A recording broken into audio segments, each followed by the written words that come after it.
A finales de la Edad Media, la isla de Rodas fue escenario de un sangriento enfrentamiento entre monjes soldado y el ejército otomano. Para defender la fortaleza, un grupo de caballeros establecido en el extremo oriental de la Europa cristiana.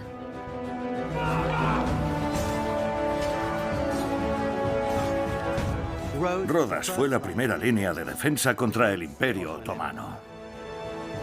Se enfrentan al ejército más grande del mundo, liderado por un joven sultán, decidido a tomar la isla a toda costa.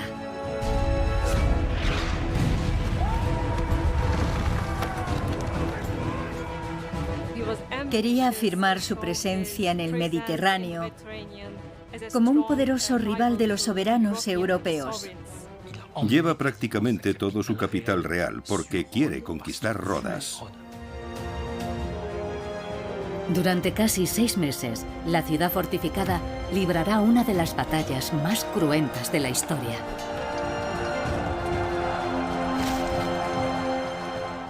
La fortaleza parecía inexpugnable y tenía esa reputación en todo el mundo. Una lucha sangrienta por el territorio, marcada por el valor y la traición. Cortaron su cuerpo en varios pedazos y los colgaron en diferentes lugares de la muralla. Un asedio desgarrador, donde Oriente y Occidente, imperios y religiones rivales, chocan en una lucha despiadada por el control del mar Mediterráneo. Fortalezas asediadas, Rodas, la última batalla.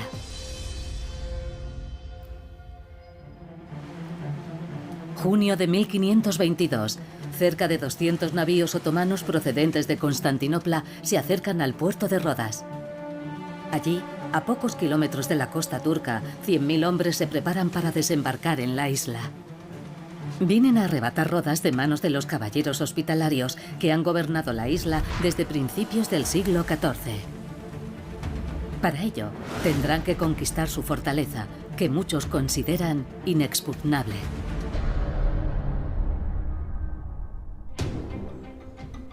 Pero para el joven sultán otomano, Solimán, todo parece posible.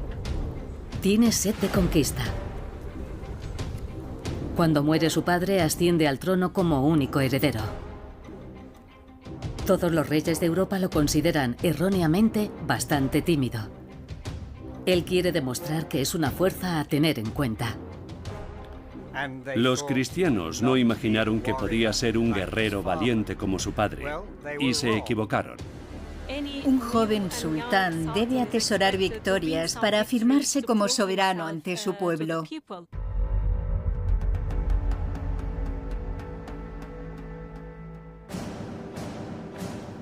Su adversario en Rodas es Philippe Villiers de L'Isle-Adam, gran maestre de la Orden de los Hospitalarios.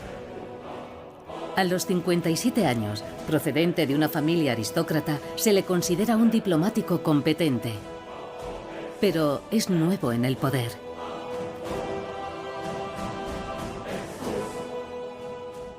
Los caballeros sin duda percibían al gran maestre como un hombre de gran valor, determinación y habilidad. Un soldado dispuesto a morir por su causa. Asume el mando de una orden conocida por su fanatismo. Los hospitalarios son una comunidad de monjes soldados muy activos en la época de las cruzadas. Pero fueron expulsados de Tierra Santa en el siglo XIV.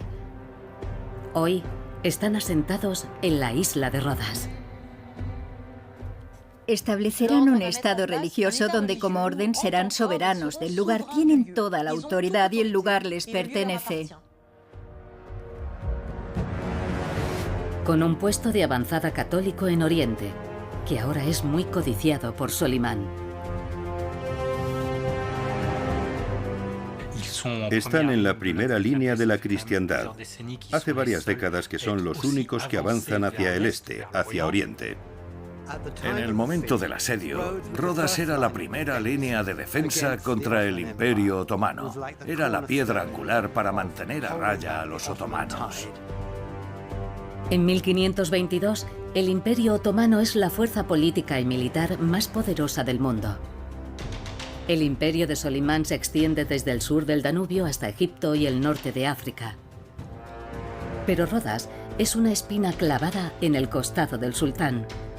No solo está gobernada por infieles católicos, sino que los caballeros la utilizan como base para atacar a los barcos otomanos en el Mediterráneo. Rodas es minúscula en comparación con el Imperio Otomano, pero amenaza el aspecto económico del imperio y Solimán no soporta esa presencia hospitalaria.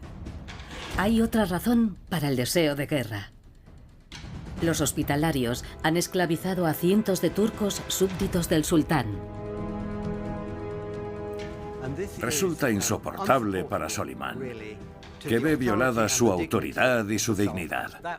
Atacar Rodas se ha convertido en una cuestión de honor y deciden liberar a los esclavos turcos. Pero Philippe Villiers y sus caballeros quieren creer que pueden parar a Solimán.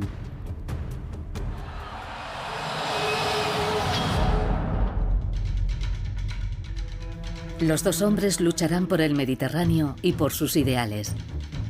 Solimán por Oriente y Philippe Villiers por Occidente. ¿Quién será el más feroz? ¿Y cuál de ellos ganará la batalla?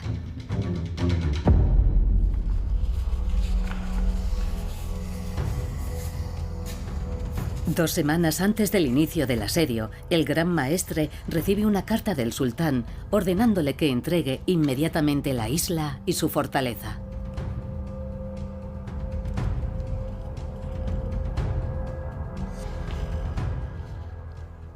La carta enviada por Solimán es claramente una declaración de guerra. Voy hacia allí, más os valdrá tener cuidado. Sois la encarnación del mal. Estáis atacando a nuestra flota y a nuestros súbditos. Debéis abandonar la isla. Villiers no responde a la carta. En su defecto, se prepara para un asedio inevitable. Se siente confiado por una razón. Los caballeros de Rodas ya han derrotado a los otomanos una vez, hace 4 décadas. Fue una victoria famosa. Pero sabían que los turcos regresarían. La orden de los hospitalarios, que se prepara para un nuevo asedio desde el último ocurrido 42 años antes, sabe que el ataque es inminente. Villiers entrena personalmente a sus tropas.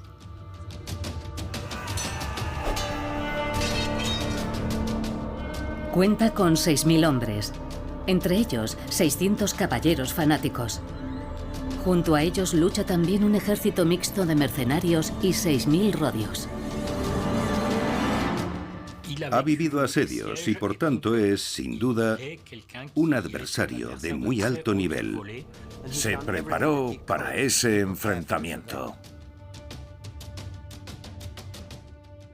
Tienen comida para meses, tienen enormes silos subterráneos, enormes cantidades de pólvora. Los hospitalarios están preparados. Se aseguran de que los otomanos tengan un recibimiento hostil. El objetivo principal es dejar a los atacantes con los menores recursos posibles y queman las tierras.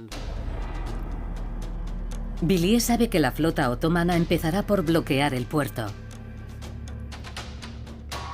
Lo primero que hay que hacer es evitar que sus barcos se acerquen demasiado a la fortaleza. Por tanto, los hospitalarios despliegan 2 inmensas cadenas defensivas para bloquear el acceso al mar. La más corta se extiende desde la torre de Naillac, hoy desaparecida, a la torre San Ángel. La otra conecta la torre San Ángel con la torre de San Nicolás. Cadenas como estas son un elemento disuasorio tradicional de la época. La cadena no es necesariamente un elemento que pueda detener una flota, pero los barcos que lleguen sufrirán daños reales. La madera contra el metal sobrevive relativamente mal. Bloqueado el puerto, los otomanos desembarcan en las playas y colocan sus campamentos a solo 400 metros de la muralla. Ellos también se preparan para un asedio. Durante más de un mes desembarcan soldados, sirvientes y esclavos, además de potentes y flamantes armas de artillería, como culebrinas, bombardas,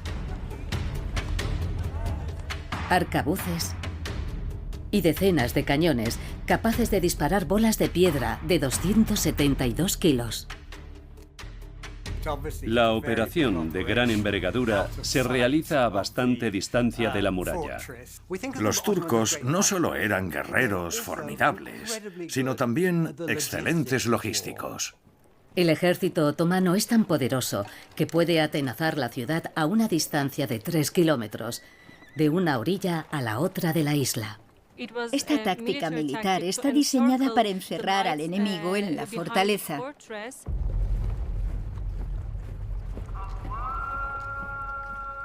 Detrás de la muralla, los defensores presencian un gran espectáculo del que escapan los sonidos de la llamada a la oración, los de los animales. Es un auténtico mar de tiendas de campaña, porque cada soldado lleva la suya. En la fortaleza, los caballeros están algo desmoralizados por el número de soldados. No cabe duda de que el ejército turco es ciertamente imponente. Y es un gran espectáculo humano, si no fuera porque van a ser atacados por el ejército otomano. Para fortalecer su dominio, los otomanos cavan una gigantesca trinchera circular alrededor de la ciudad. Protegerá su campamento de ataques e impedirá que los hospitalarios abandonen el perímetro. Permite estar fuera del alcance de los cañones enemigos. Si quieres acampar, debes evitar recibir balas de cañón en la cabeza. El puerto está cerrado, la ciudad rodeada. El bloqueo total deseado por Solimán está perfectamente establecido.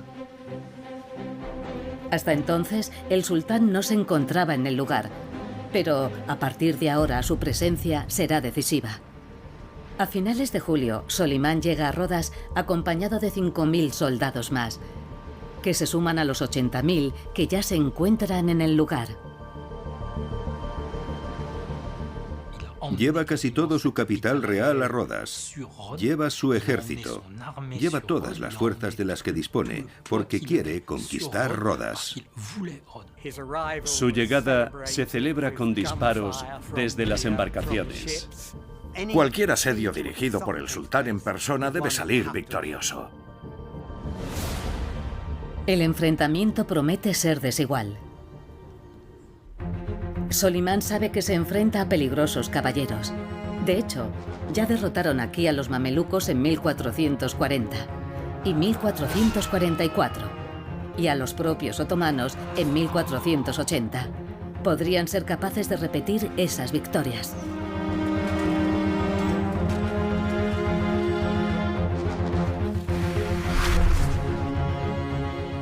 Son monjes. Por eso sus únicas preocupaciones son rezar y luchar. No son muchos, pero dentro de la fortaleza reina un espíritu de cuerpo unido que les ha permitido sobrevivir a las guerras más violentas. Provienen de toda Europa occidental para luchar en 8 grupos nacionales, cada grupo defendiendo un área de la fortaleza que conoce de memoria. De oeste a este, el primer sector habla francés, seguido del sector alemán y el auvernés. Luego le siguen España, Inglaterra y la Provenza. Y finalmente, Italia y Castilla. Cada uno es responsable de su zona y del mantenimiento de la misma. Se habían colocado 2.000 hombres en 4 puntos diferentes de la muralla. También había un contingente bastante importante de 6.000 hombres alrededor del Gran Maestre y un contingente muy móvil que debía poder salir rápidamente en defensa de alguna sección de las murallas que se encontraran amenazadas. Villiers está al frente de menos de 20.000 soldados. Sabe que estadísticamente tiene pocas posibilidades de ganar contra un ejército 5 veces superior. Pero los hospitalarios tienen otra carta importante que jugar.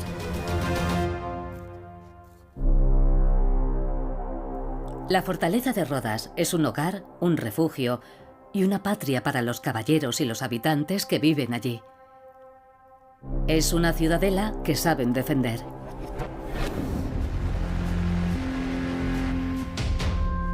Su diseño es revolucionario para la época. La muralla original era alta y estrecha, pero los caballeros han aprovechado los últimos 40 años de paz para mejorarla.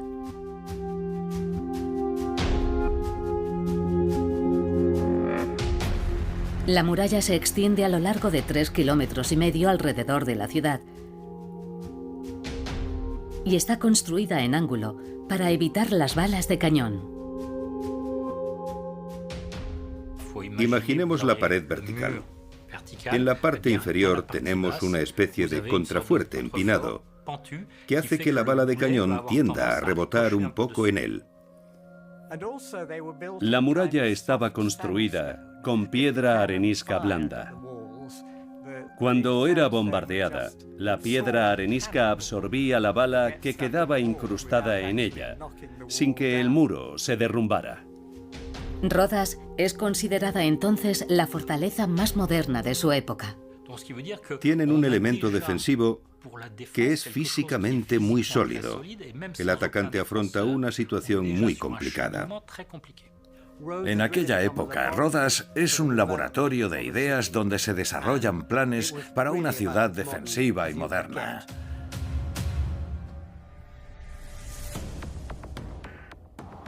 Con los cañones de pólvora es necesario repensar las murallas defensivas. Para hacer frente a esta nueva amenaza, la cortina, la muralla exterior que conecta las diferentes torres, ha sido reforzada en todo su lado terrestre. Los muros ahora son el doble de gruesos y están llenos de cascotes. En las zonas hasta ahora más expuestas a los ataques, su anchura se ha triplicado, alcanzando casi 12 metros de espesor.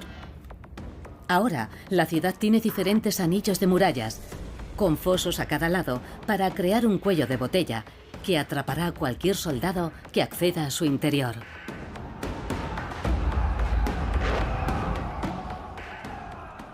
Los fosos eran aterradores. Era como entrar al infierno por su anchura y profundidad. Cruzar el profundo foso para llegar a las murallas parecía imposible. La fortaleza es una zona de combate diseñada por ingenieros italianos. Se trata de un complejo laberinto defensivo que consta de 11 puertas, aspilleras, un puente levadizo, fosos secos y pasajes subterráneos.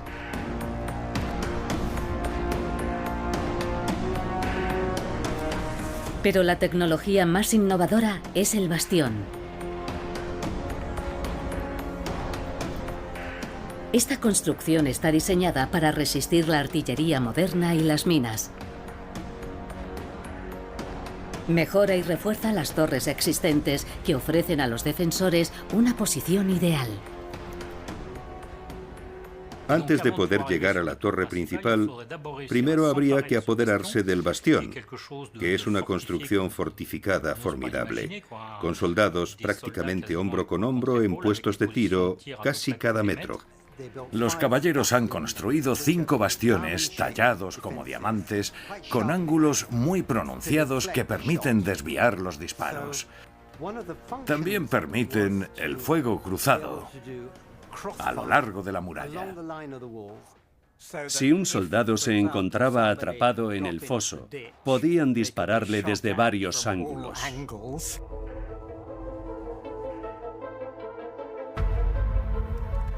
Unos días antes del asedio, Philippe Villiers continúa perfeccionando sus defensas con la ayuda del ingeniero Gabriel Martiniego, ajustando sus trazados, midiendo distancias y los campos de tiro. ¿Será esto suficiente para proteger a los hospitalarios y a toda la población de Rodas contra 160.000 soldados?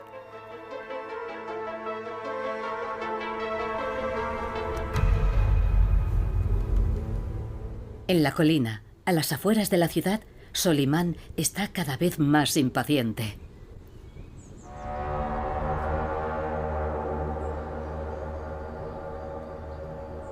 Ha llegado el momento de la confrontación.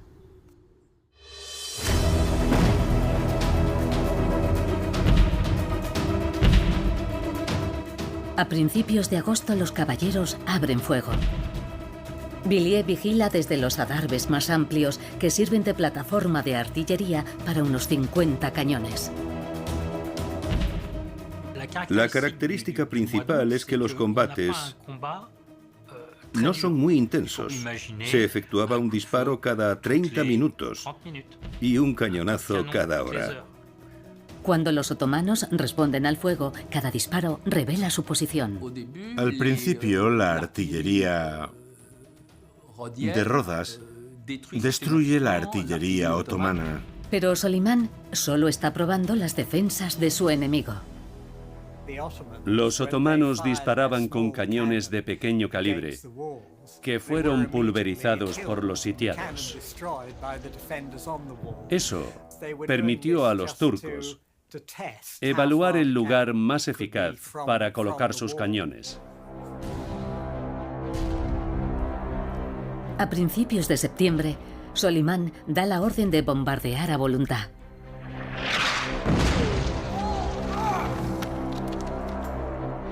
Sus artilleros despliegan una batería de varias decenas de cañones a lo largo de todo el arco de la trinchera defensiva otomana. Los otomanos no agruparon sus cañones en una zona concreta. La táctica del asedio otomano se basa en el principio de un ataque rápido y masivo. Los cañones sirven de cobertura a una amenaza creciente. Si los artilleros otomanos esperan derribar las murallas, deben acercarse lo más posible a las fortificaciones.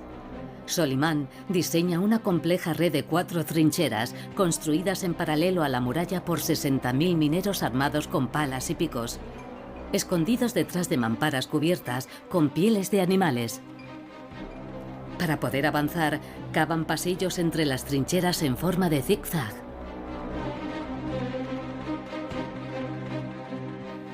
¿Por qué lo hacen?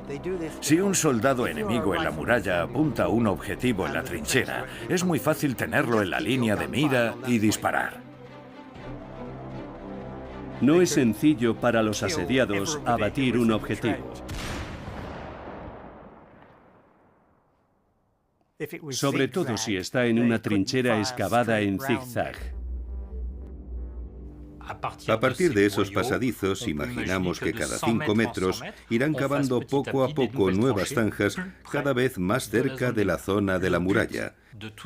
El objetivo es conseguir posicionar soldados otomanos protegidos lo más cerca posible de las murallas. Los trabajos en las trincheras continúan durante todo el mes de agosto. Los otomanos también cavan cientos de metros de galerías subterráneas.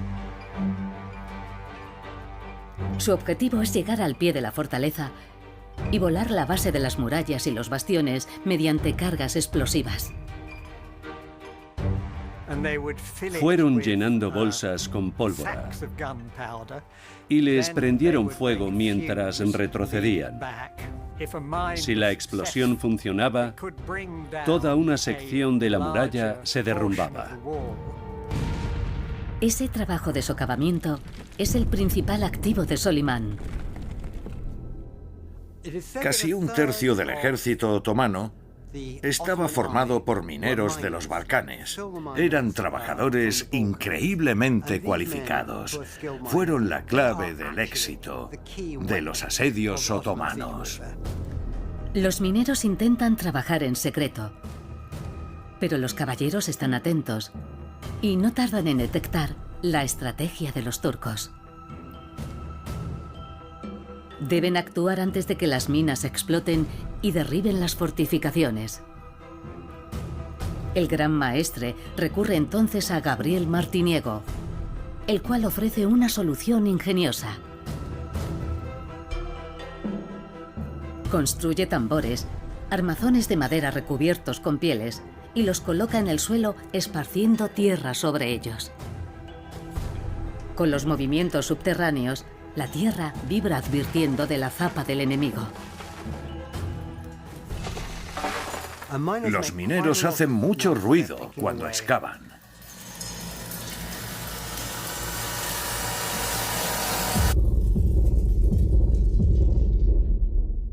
De modo que es relativamente fácil anticipar que algo está pasando. Eso permitió a los defensores detectar las minas y tener una idea de su posición. Los artilleros hospitalarios cavan entonces contratúneles para alcanzar a sus enemigos, y el subsuelo de Rodas se convierte en un hormiguero gigantesco. La otra solución era cavar un túnel por debajo o cerca del túnel otomano para hacer estallar ambos túneles al mismo tiempo.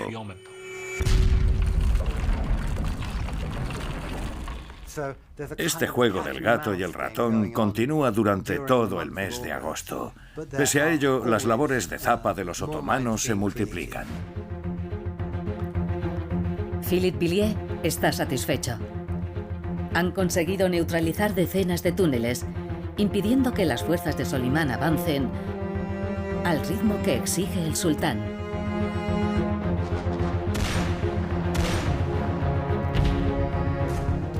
A finales de agosto, los caballeros mantienen a raya a sus atacantes. Pero los acontecimientos no tardan en recordar al gran maestre que debe desconfiar del sultán. Philippe Villiers no tiene suficientes soldados para planear una salida, y no lo hará. Así que Solimán marca el ritmo del asedio de Rodas.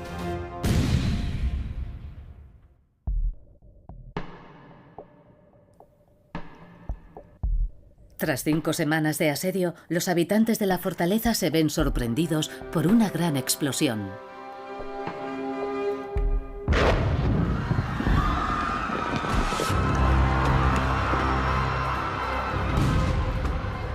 La artillería otomana acababa de detonar 2 minas bajo el bastión inglés, abriendo una brecha de más de 9 metros en el edificio.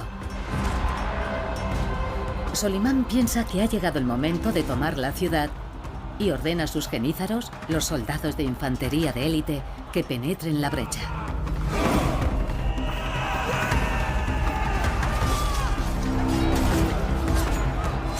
El ataque es muy virulento, pero Philippe Villiers y sus caballeros consiguen repeler al enemigo.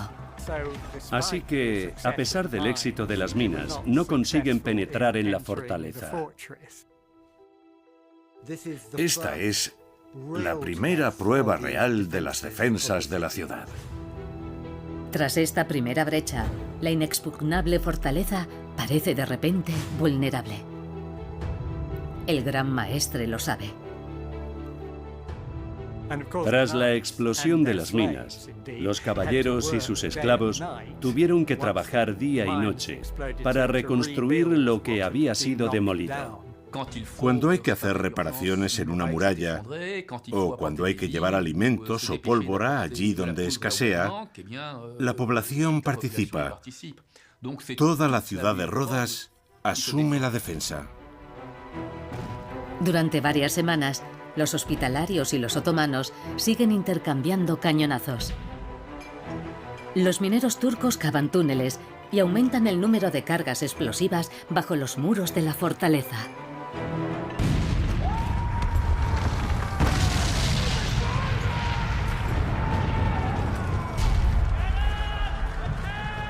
A mediados de septiembre, un segundo ataque con pólvora desgarra los bastiones de Provenza y de España.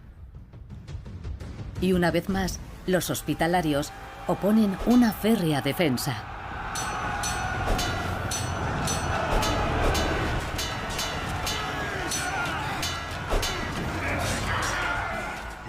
Los otomanos consiguen afianzarse en el bastión y combaten durante todo un día en su interior.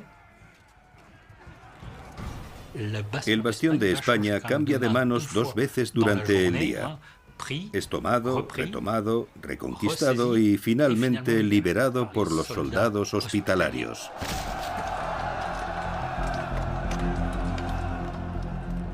El gran maestre sabe que este nuevo golpe a la fortaleza debilita a la ciudad y a su ejército, que pierde varios centenares de hombres en un solo día. Sienten que la batalla está a punto de decantarse, pues los soldados hospitalarios están perdiendo a demasiadas de sus huestes a manos de los otomanos. Al percibir que la moral de su enemigo se resiente, el sultán ordena a su artillería que multiplique por 10 los bombardeos. Pero eso implica acercar sus cañones a menos de 200 metros de la muralla. Es una maniobra compleja. Los cañones más pesados pesan 2 toneladas y hay que moverlos por piezas. Cada unidad tarda varios días en colocarse en posición. Pero los otomanos están entrenados en estas maniobras. Sabían cómo mover la artillería. Contaban con un grupo de hombres asignados especialmente para el transporte de los cañones. Esa era su misión.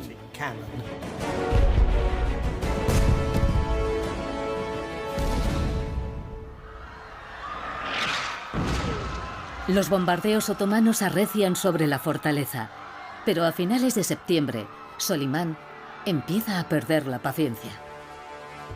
El líder de su ejército, Mustafa Pasha, había prometido tomar Rodas en un mes. Sin embargo, al cabo de 2 meses, la victoria sigue sin estar a la vista. Sometido a una enorme presión, ordena un último ataque que confía en que sea definitivo. Sus tropas atacarán de forma simultánea las plazas fuertes de España, Inglaterra, Provenza e Italia. Pasha sabe que cientos de sus hombres morirán en el intento, pero no puede demorarse más. En la mañana del 24 de septiembre, los otomanos están listos para tomar la fortaleza de Rodas. Parece el momento adecuado para el asalto final. Los soldados turcos se han preparado para lanzar un ataque mortal. Había varios predicadores allí para animarles. Estáis luchando por el Islam. Tenéis que ser valientes guerreros en nombre de vuestra religión.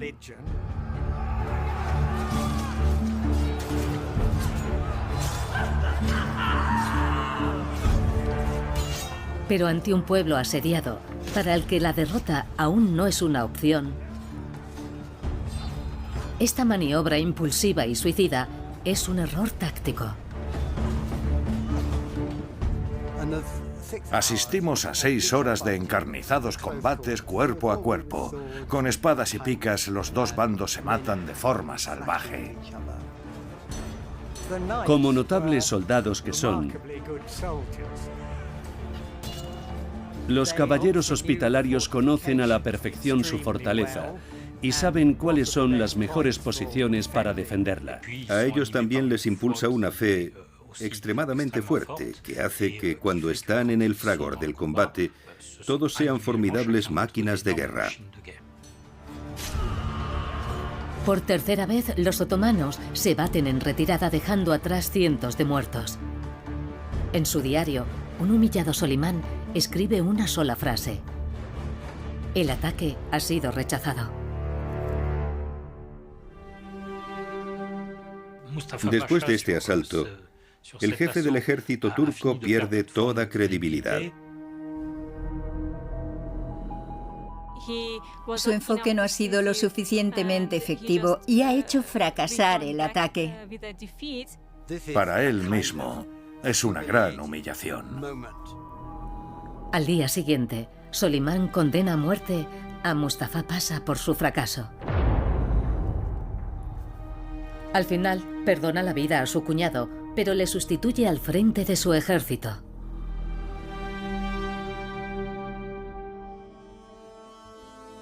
A principios de octubre, el asedio sigue causando estragos en ambos bandos.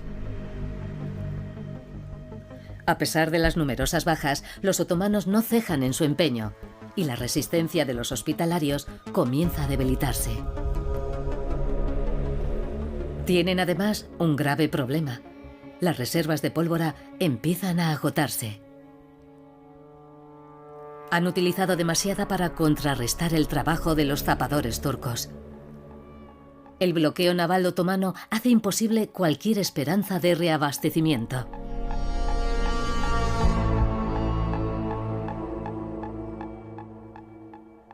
Contabilizan los barriles de pólvora para ver cuánta les queda. Los hospitalarios casi han dejado de disparar. El Gran Maestre se ve obligado a tomar una decisión drástica. Nadie podrá disparar pólvora en el sitio de Rodas sin su visto bueno personal. Más aislado que nunca, Philippe Villiers pide ayuda al mundo cristiano europeo. Les ha prestado muy poco apoyo. Venecia, una república independiente que posee territorios alrededor del Mediterráneo, es su mayor esperanza.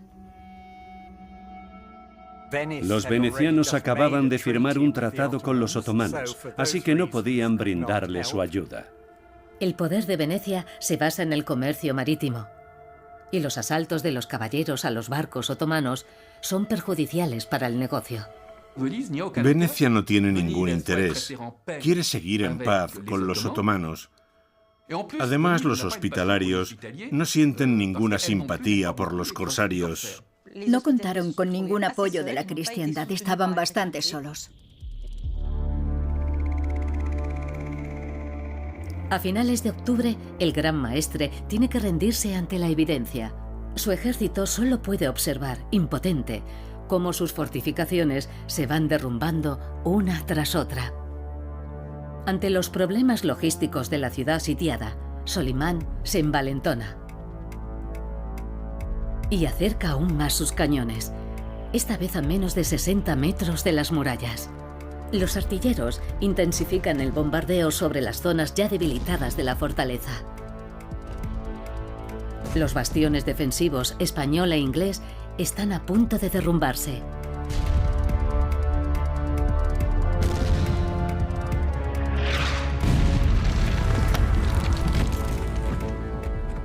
Disparando 50 cañonazos a un cuadrado de 10 por 10, la muralla situada detrás se va erosionando.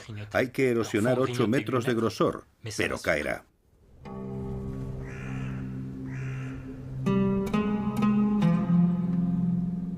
A principios de noviembre, la mayoría de los caballeros ingleses están heridos o muertos.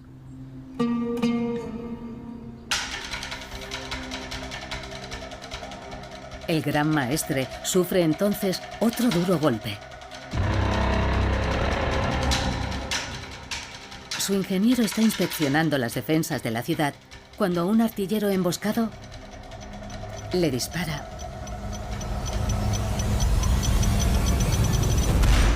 Un tiro en la cabeza.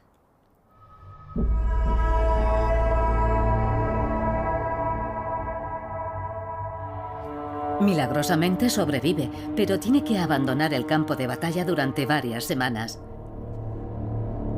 Mientras tanto, los hospitalarios siguen luchando. Los caballeros hospitalarios son auténticos tipos duros que dedican su vida a esta lucha. Para estos herederos de una larga tradición de hombres que han combatido y muerto en numerosas guerras de asedio, la rendición o la capitulación son inconcebibles. El asedio de Rodas se ha convertido en una guerra de nervios para ambos bandos. Es una prueba que requiere sangre fría, resistencia y coraje.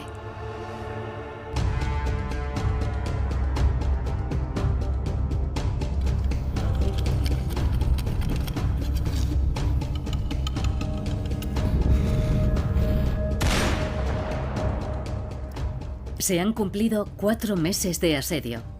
Los ataques de las fuerzas turcas, exhaustas, siguen sin dar fruto. La disentería se ha extendido entre las tropas y todos anhelan que el asedio termine. Sobre todo teniendo en cuenta que la norma en el ejército profesional otomano es hacer la guerra de enero a octubre y luego volver a casa. Pero eso no es lo que Solimán ha planeado. Por su cabeza nunca pasó regresar sin haber obtenido la victoria. Quiere destruir a los caballeros más que nunca. A los otomanos les hubiera gustado deponer las armas para regresar a Estambul, pero Solimán no les dio en ningún momento la menor esperanza. Todos saben que el asedio continuará. Y el invierno se acerca. A finales de noviembre hace mucho frío, pero Solimán se ha hecho construir un cuartel de invierno, desde donde sigue dirigiendo el asedio.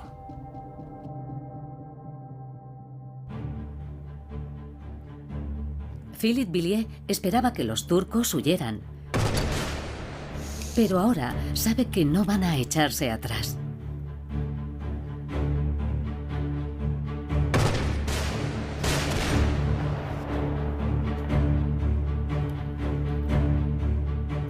Y como prueba de que la moral está por los suelos, los caballeros empiezan a ver traidores por todas partes de la fortaleza. Entre los otomanos y algunos habitantes de la ciudad existen vínculos obvios. Después de todo, hay turcos esclavizados que trabajan como sirvientes para los caballeros. Los hospitalarios se preguntan si la persona que tienen a su lado no será un espía turco que está revelando información o alguien que está enviando señales a los otomanos. Se organiza una caza de brujas para localizar a los espías. Y los defensores están muy nerviosos. La presunta presencia de espías está arruinando la moral de los caballeros y se convierte en una pesadilla.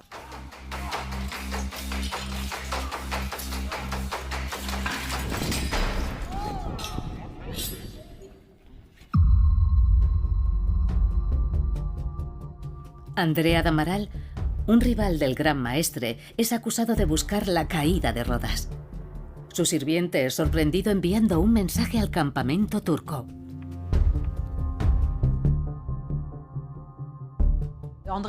Es acusado de haber revelado sus posiciones a los turcos, favoreciendo así los ataques en ciertos lugares estratégicos. Es una figura clave de la Orden de Caballeros, y que pueda traicionar a la Orden atemoriza a la población. La Orden empieza a desmoronarse. D'Amaral no habla bajo tortura, no dice nada y muere decapitado. Cortaron su cuerpo en varios pedazos y los colgaron en diferentes lugares de la muralla. Y su recuerdo quedará marcado con el sello de la traición. Ese es su final, pero a día de hoy no sabemos si cometió traición. A finales de noviembre, los hospitalarios están exhaustos. Aún tienen pan y agua, pero se han quedado sin municiones y son incapaces de resistir. El mundo por el que los hospitalarios han velado durante 2 siglos se desmorona a su alrededor. Tras meses de bombardeos, cae la Torre Española. A continuación, el resto de las fortificaciones se derrumban bajo el implacable fuego de los cañones.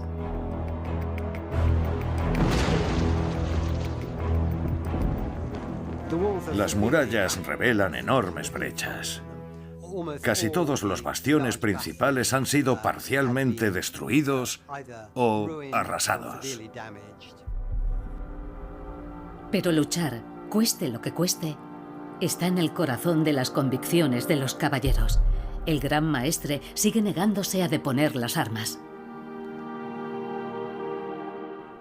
Philippe Villiers quiere luchar, aunque signifique sacrificar a su orden y a los habitantes de la isla. A principios de diciembre, 3/4 partes de los soldados cristianos y un gran número de civiles han perecido en los combates y la apuesta es cada vez mayor.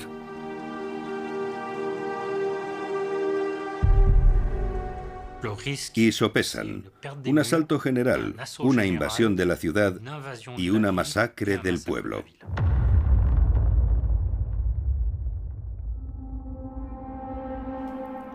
Durante unas reuniones secretas, Villiers pregunta a su consejero si la resistencia puede continuar.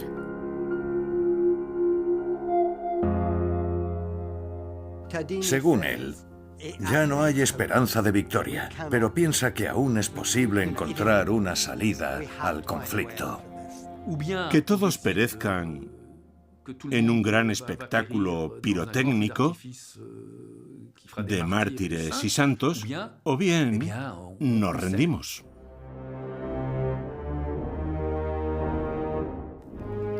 El Gran Maestre cede. Intentará negociar el fin de los combates en condiciones que satisfagan a ambas partes. Solo le queda confiar en que el sultán sea clemente. Aunque los artilleros de Solimán ya han abierto una última brecha en la entrada principal de la ciudad, el sultán acepta negociar. Principalmente porque no puede permitirse perder a más hombres. Solimán sabe que el frío amenaza con diezmar a sus tropas. También le interesa negociar y llegar a un acuerdo. Quiere convencer a los sitiados de que se rindan. Las negociaciones entre las dos partes comienzan el 10 de diciembre.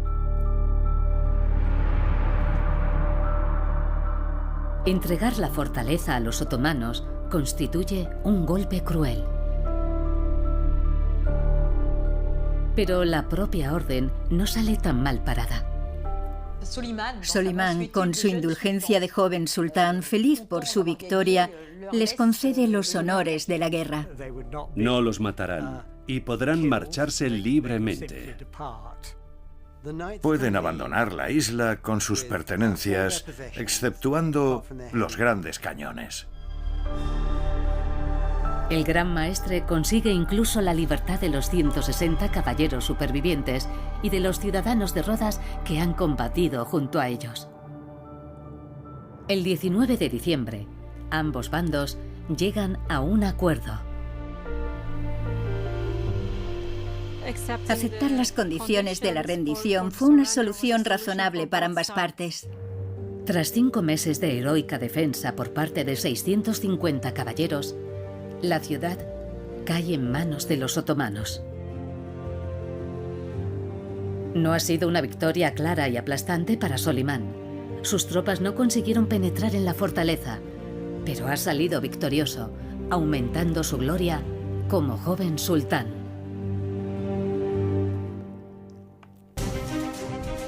A principios de 1523, los caballeros abandonan Rodas a bordo de sus barcos. La Orden de los Caballeros Hospitalarios vagará durante 7 años hasta que el rey de España, Carlos V, les confía Malta, un archipiélago al sur de Sicilia. Tras la caída de Rodas, Solimán queda libre para controlar el comercio en el Mediterráneo. Solimán gana el asedio sobre todo gracias a su determinación. Y Philippe Villiers es el derrotado porque ha caído ante Solimán. Bajo el dominio otomano, la isla reanuda su vida pacífica. Durante el Renacimiento, Rodas se convierte en una escala marítima esencial entre Turquía y Egipto para los mercaderes que comercian con sedas, perfumes y especias. Y la fortaleza, ejemplo sin par del genio militar de su época, es hoy Patrimonio Mundial de la UNESCO.